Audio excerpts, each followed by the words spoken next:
हुआ। Yes, good afternoon बच्चों। एक चीज़ आप लोगों को बतानी है कि मैंने पहला वीडियो जो आपको दिया है वोकाबुलरी का, उसके बाद मैं नेक्स्ट दूसरा वीडियो लेके आया हूँ। आप लास्ट तक देखा करिए।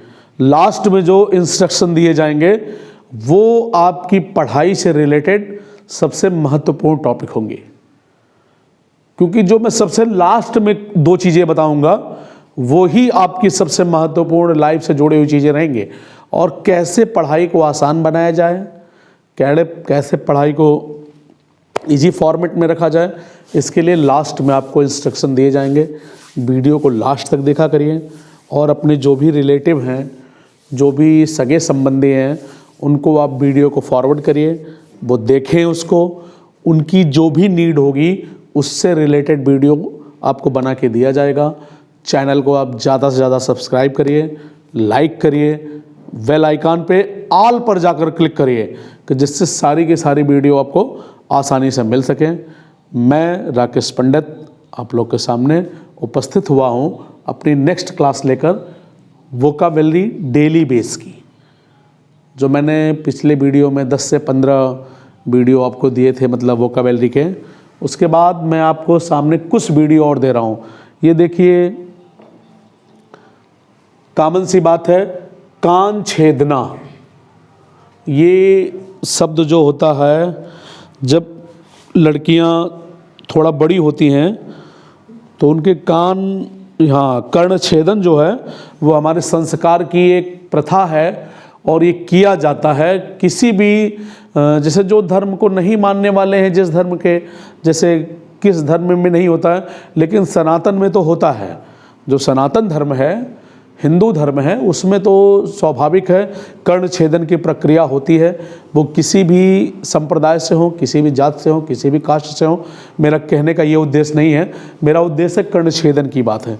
और वो ये लागू नहीं होता है कि ये बाउंडेशन सिर्फ लड़कियों पर हो, लड़के भी शौक में मतलब कर्ण छेदन करवाते हैं।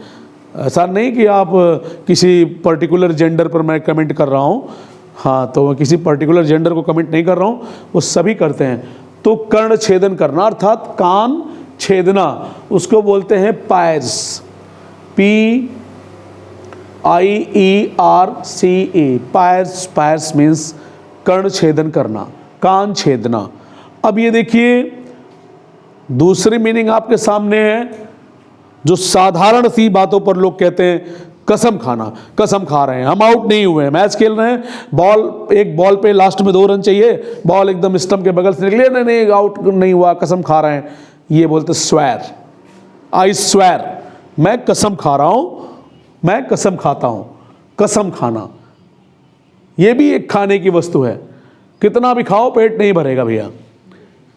हाँ, कसम खाना। जैसे बहुत से खाने होते हैं जिसमें खाने पेट नहीं भरता है, वो कसम खाना।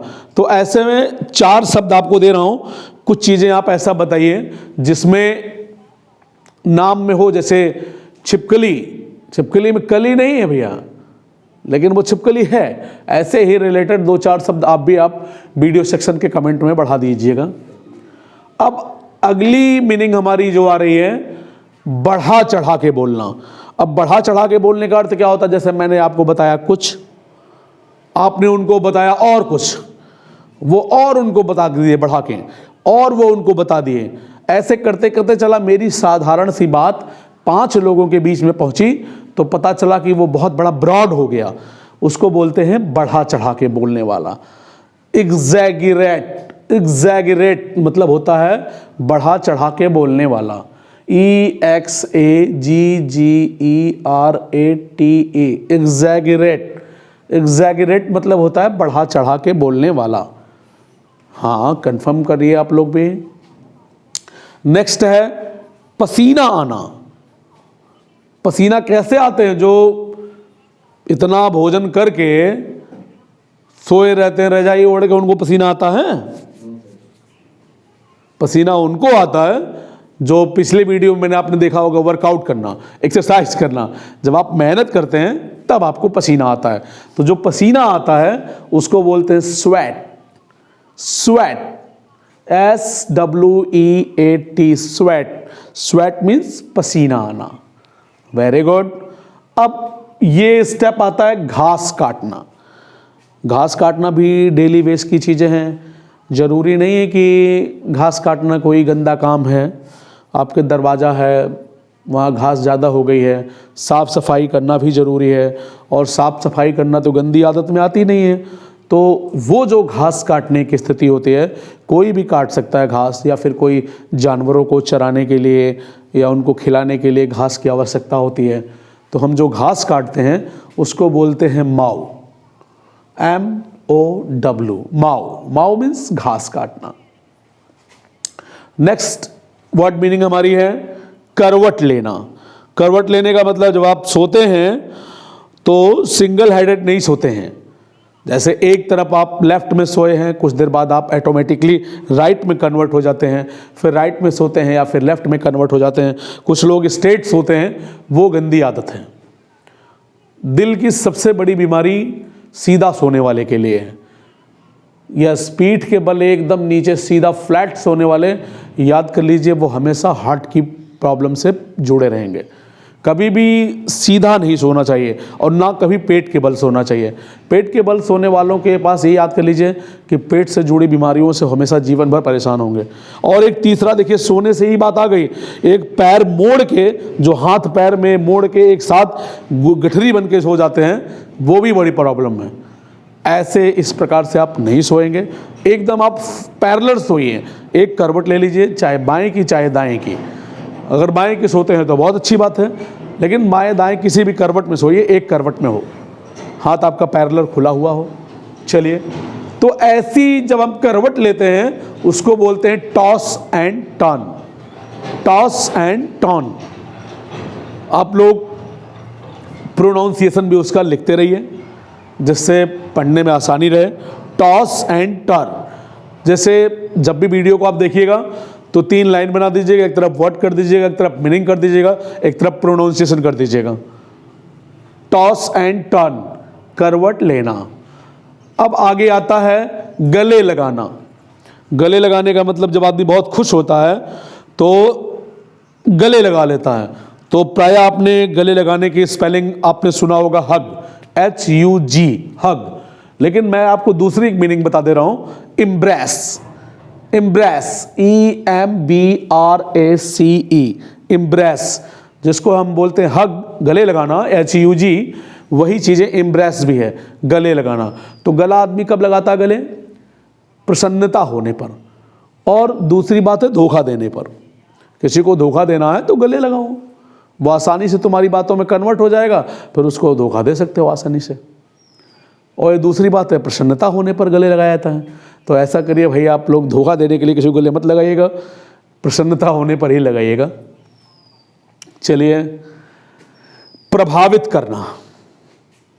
अपनी बातों से, अपने काम से, अपने हुनर से, अपनी योग्यता से, अपनी क्षमता से, यानी अपनी सारी अच्छाइयों से जब आप किसी के दूसरे के दिल पर राज करते हैं, दूसरे की आंखें लगातार आपको देखने के लिए विवश हो जाएं, तो ये समझ लीजिए आप अपनी प्रभाव जो है उसके दिल में छोड़ चुके हैं। उसको बोलते हैं प्रभावित करना। यानी वो व्यक्ति आपको चाहने लगे, पसंद करने लगे। इसके लिए इम्प्रेस होता है, IMPRESS। तो ये प्रभावित करना, ये किसी के बाई बर्थ क्वालिटी नहीं है, ना तो इस पे किसी का जन्मसिद्ध अधिकार है कि तुम मुझे पसंद करो, तुम मुझे बहुत समझो, बहुत मानो। ऐसा कुछ नहीं होता। मुझमें क्वालिटी रहेगी। Quality is need not advertise. गुण जो है वो प्रचार करने की वस्तु नहीं है। अगर मुझमें योग्यता रहेगी, मुझमें क्षमता रहेगी, तो मैं अपना प्रभुत्व आप लोगों के बीच में रख सकता हूं और आप विवश हो जाएंगे मुझे फॉलो करने के लिए, पसंद करने के लिए। इसको बोलते हैं इम्प्रेस करना, प्रभावित करना। नेक्स्ट, चक्कर लगाना। हाँ, ये गलत चक्कर लगाना मत समझ लीजिएगा कि पता चला किसी के घर का चक्कर लगा रहे हो। नहीं नहीं, तो फिर लाठी गिर जाएगी बेटा। चक्कर लगाने का अर्थ ये होता है रोटेट करना। जैसे पृथ्वी चक्कर लगा रही है, और भी ग्रह नक्षत्र जितने हैं वो चक्कर लगाते हैं। आप क्लास में बैठते हैं तो सर आपको बोलते हैं जो आगे बैठा है कल वहाँ जाएगा, दूसरी बेंच पे, वो तीसरी बेंच पे, चौथे बेंच पे, इधर से, मतलब सारी बेंच में जो रोटेशन चलता है आपके क्लासों में, वही है वो रोटेट करना, घूमना, चक्कर लगाना। और ऐसा चक्कर नहीं लगाना है कि पता चला कि हाँ पूरे गांव में चक्कर लगा रहे हो, पूरे घर में चक्कर लगा रहे हो। चक्कर लगाओगे तो फिर बेटा चक्कर वाले ना, घर वाले फिर क्लास ले लेंगे आप लोग की। इसीलिए वो चक्कर तो एकदम नहीं लगाना है, चक्कर लगाना है पढ़ाई का। चलिए, सहलाना, ये मीनिंग बहुत कॉमन है। सहलाने का अर्थ प्राय होता है पेट एनिमल या बेबी चाइल्ड। बहुत सॉफ्ट कोई चीज़ें हमको मिल जाती हैं तो उसे हम छूते हैं, आसानी से गोदी में लेते हैं, सहलाते हैं, ये चीज़ें होती हैं सहलाना। और उस तरीके से मतलब पता चला सहलाने का मतलब हाथ साफ करना नहीं समझना, किसी दुकान पे गए, कोई चीज़ मिल गई तो सहला दिए, पता चला जेब में आ गई। तो आपको ऐसा नहीं सहलाना है कि उसका सामान सहला दीजिए तो पता चला बेचारा तकलीफ में आ जाए। सहलाने का अर्थ ये होता है कि आप जैसे पप्पी, जो पिल्ला होता है, आप गोदी में उठाते हैं और सहलाते हैं उसे। कोई छोटा बाबू है, बच्चा है, बेबी है, उसे आप मतलब आराम से प्यार दुलार देते हैं, वो सहलाना हो गया। उसका मतलब होता है फॉन्डल। फॉन्डल, FONDLE, फॉन्डल। फॉन्डल मतलब सहलाना। चलिए, अब ये जो कुछ मीनिंग है, बहुत इंपॉर्टेंट मीनिंग है आज के दौर में।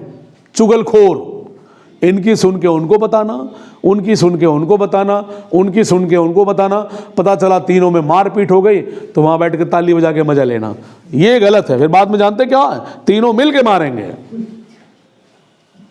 तीनों मिल के मारेंगे। इसलिए ये चीजें नहीं होनी चाहिए। चुगलखोर मीनिंग हमारी है, उसको बोलते हैं बैकबिटर, BACKBITER, बैकबिटर। बैकबिटर मतलब चुगलखोर, बैकबिटर मीन्स चुगलखोर। नेक्स्ट, चापलूस। आज के दौर में 70% लोग तो हर क्षेत्र में आपको चापलूस मिलते हैं। तो चापलूस कभी भी नहीं होना चाहिए। चापलूस की इज्जत उतने ही समय तक होती है जितने समय तक उस व्यक्ति को जरूरत है। एक योग्य व्यक्ति पूरे जीवन भर इज्जत पाएगा। स्वदेशे पूज्यते राजा, विद्वान सर्वत्र पूज्यते। राजा अपने ही देश में पूज्यवान होता है। अगर वो जिस क्षेत्र का राजा है, लोग वही उसको जानेंगे, लेकिन विद्वान सभी जगह पूजे जाते हैं। जैसे नमन्ति फलिनो वृक्षा, नमन्ति गुणिनो जना, शुष्क वृक्षाश्च मूर्खाश्च ना नमन्ति कदाचना। गुणी व्यक्ति और फलदार वृक्ष हमेशा झुककर मिलते हैं, और मूर्ख व्यक्ति, सूखे वृक्ष कभी भी झुकते नहीं हैं, क्योंकि उनमें अभिमान होता है। तो चापलूस, इसको बोलते हैं साइकोफैंट, SYCOPHANT, साइकोफैंट। साइकोफैंट मीन्स होता है चापलूस। साइकोफैंट मतलब चापलूस। अब होता है अगली मीनिंग, भाग्यशाली। भाग्यशाली का मतलब जिसका भाग्य साथ दे, वो कुछ भी करे, पता चला लोहा छू दे सोना हो जाए। फर्स्ट एग्जाम में, अटेम्प्ट में, IAS के एग्जाम में बैठा और पहले ही राउंड में पास हो गया, भाग्यशाली है, बहुत भाग्यशाली है। फॉर्चुनेट, फॉर्चुनेट मतलब भाग्यशाली, आप उसको लकी भी बोल सकते हैं। अब आगे देखिए, चंचल। ये प्रायः लिटिल बेबी पर ही लागू होता है। जब आप बड़े होते हैं वहाँ आप चंचल होंगे तो फिर ये तो गंदी आदत है, उसको चंचलता में नहीं लाया जाता है, क्योंकि वो आपकी बदमाशी में नोट किए जाएंगे। जब आप बड़े होकर वही काम करेंगे तो वो बदमाशी में हो जाएगी। लेकिन छोटा बच्चा हो, 5 साल का हो, 4 साल का हो, 3 साल का हो, नटखट हो, उसको बोलते हैं चंचल। जैसे खेलना कूदना आदि सारी चीज़ें वो करता है, उसको बोलते हैं पिकल। पिकल, पिकल मतलब चंचल। लेकिन ये सिर्फ और सिर्फ मैक्सिमम 10 ईयर तक माफ है। लालयेत 5 वर्षाणि 10 वर्षाणि ताड़ेत प्राप्ते तु 16 वर्षे पुत्र मित्र वदाचरेत। बच्चा 5 वर्ष का है तो उसे प्यार दुलार सम्मान सब दो 5 वर्ष तक। 10 वर्षाणि ताड़ेत, 5 से 10 वर्ष के बीच में ठोक बजाकर उसको दुरुस्त करो कि पढ़ाई के लिए बन जाए। लेकिन प्राप्ते तो 16 वर्षे, जब वो 15-16 वर्ष का हो जाए, 17-18 वर्ष का हो जाए तो पुत्र मित्र वदाचरेत, पिता को हमेशा बच्चे से सलाह लेनी चाहिए, उसको अच्छा गाइडलाइन करें। मेरे कहने का आशय है कि जब पिता का जूता बच्चे के पैर में फिट हो जाए तो उस दिन उसको डांटना या मारना छोड़ दीजिए, क्योंकि बैक बाउंस कर सकता है वो, और जवाब दे दिया तो पता चला कि पूरी इज्जत धरी की धरी रह जाएगी।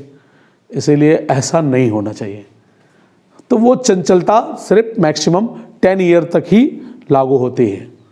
अब आता है वफादार, अर्थात भरोसेमंद, जिस पर हम भरोसा कर सकें उसको बोलते हैं लॉयल, LOYAL। और इसी को डिसलॉयल कर देंगे तो बेवफा हो जाएगा। जो धोखेबाज हो, जिस पर हम भरोसा ना कर सकें वो हो जाएगा बेवफा, और ये हो जाएगा वफादार, लॉयल। आप इतना जान लीजिए, इसका नेगेटिव डिसलॉयल हो जाएगा। नेक्स्ट आप होता है भरोसेमंद। हम अपनी बात को आपके सामने रख दिए हैं, आप किसी को नहीं बताएंगे, मेरी सारी बातों को आप अपने पास तक रखेंगे, ऐसे व्यक्ति को भरोसेमंद कहा जाता है। उसके लिए होता है reliable, reliable, RELIABLE, reliable. Reliable means भरोसेमंद। और अगर कह दिया गया अनरिलायबल तो गैर जिम्मेदार। अगली मीनिंग भी आप नोट कर लीजिए, अनरिलायबल मतलब गैर जिम्मेदार, जिस पर हम भरोसा नहीं कर सकते हैं उसे गैर रिलायबल कहते हैं, अनरिलायबल। अब अगली स्पेलिंग है, मीनिंग देखिए, कंफर्म नहीं हो पा रहा आपको, ये चतुर है। ये चतुर, चतुर का मतलब होता है एस्ट्यूट, ASTUTE। देखिए चतुर और चालाक दोनों में अंतर है भैया। What different between? चालाक का मतलब ही होता है धूर्त, ठग, बेईमान। चालाक कोई बहुत अच्छा शब्द नहीं है, चतुर अच्छा शब्द है। बहुत चतुर लड़का है, बहुत बुद्धिमान लड़का है। लेकिन जब कहा जाएगा लड़का बड़ा चालाक है तो चालाक का मतलब ही जान जाइए वो एकदम धूर्त है। क्योंकि जैसे लोमड़ी को बुद्धिमान नहीं कहा गया, लोमड़ी को चालाक कहा गया है कि वो अपना स्वार्थ सिद्ध करती है। तो अपना स्वार्थ जो सिद्ध करते हैं वो चालाक होते हैं। तो चालाक का मतलब शब्द से ही जान जाइए वो धूर्त है। और चतुर जो होता है, बुद्धिमान जो होता है, वो सभी के लिए हितैषी होता है। तो आपने चतुर को क्या पढ़ा? Astute, ASTUTE, astute. अब ये देखिए शब्द यहां कट गया है, मनहूस। मनहूस, मनहूस वो शब्द है जैसे गांव में ये कहावत होती है, अरे इसको लेके मत जाओ वरना बना काम बिगड़ जाएगा, बड़ा मनहूस आदमी है, अरे सामने पड़ गया बताइए हमारा नुकसान हो गया। ऐसा, तो ऐसे व्यक्ति जो होते हैं मनहूस, पता चला सुबह उठे मुंह लटका के मिल गए किसी के सामने, कोई जा रहा है, देखे ही उनके पता चला मूड खराब हो गया, लटकाए हैं मुंह, बाल इधर उधर बिखरे हैं, रो रहे हैं, लगता जैसे विपत्ति का पहाड़ टूट गया उनके ऊपर। क्या ऐसे एकदम झोला जैसा मुंह बनाए हो? तो ऐसे व्यक्ति जो होते हैं वो मनहूस होते हैं। उनको इंग्लिश में जिंक्स कहा गया है, jinx, JINX, JINX, jinx. Jinx मतलब मनहूस।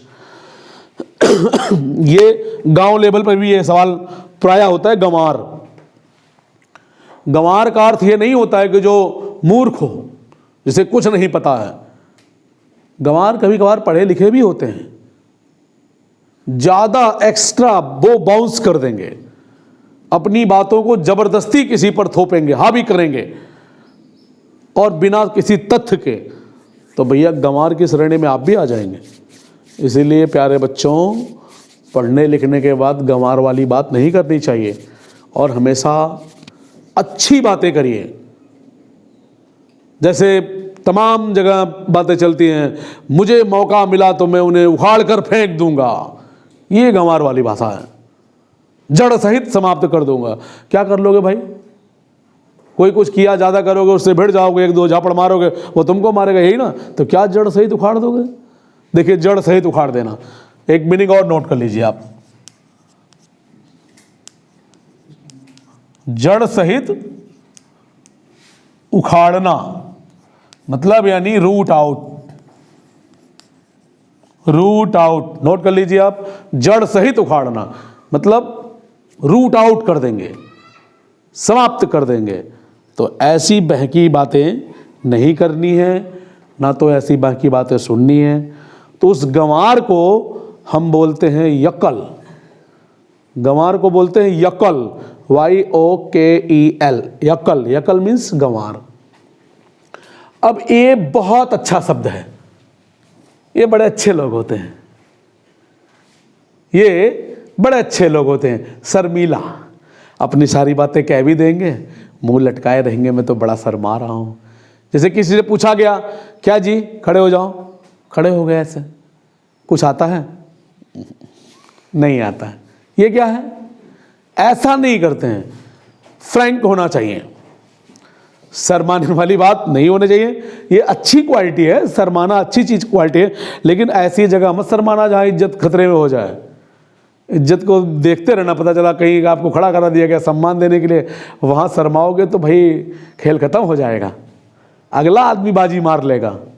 इसीलिए जहां मौका देखो, लूट पड़ी तो टूट पड़ो, मार पड़ी तब भाग चलो वहां से।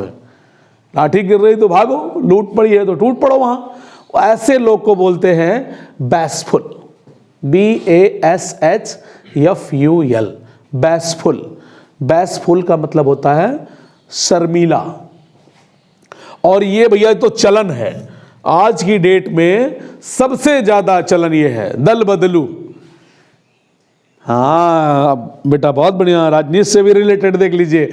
इस पार्टी को छोड़ के उसमें, उस पार्टी को छोड़ के उसमें, उस पार्टी को छोड़ के उसमें, मतलब जहां लाभ देखे वहीं पहुंच लिए। राम नाम में आलसी, भोजन में होशियार, तुलसी ऐसे जीव को बार बार धिक्कार। ऐसे लोगों का सम्मान कहीं नहीं होता है भैया। पता चला कि पार्टी चेंज करके गए, वहाँ हार गए, वहाँ गए तो वहाँ हार गए, वहाँ जीते तो वहाँ हार गए, तमाम हो रहा है। मैं किसी व्यक्ति विशेष का नाम नहीं लूँगा, लेकिन ये सारी जगह हो रही हैं। ऐसे लोगों को बोलते हैं टर्नकोट, TURNCOAT, टर्नकोट। इसको बोलते हैं दल बदलू। अपने दल से निकल के दूसरे दल में, उनसे उस दल से निकल कर उस दल में, उस दल से निकल कर उस दल में। तो ये टर्नकोट, आप आज की मीनिंग, ये लास्ट मीनिंग है, थैंक यू। और एक महत्वपूर्ण इंस्ट्रक्शन आपको ये है, आप ज़्यादा से ज़्यादा मन लगा के पढ़िए। और वीडियो को लास्ट तक देखने के लिए आप लोगों को बहुत बहुत धन्यवाद। Thank you, have a nice day.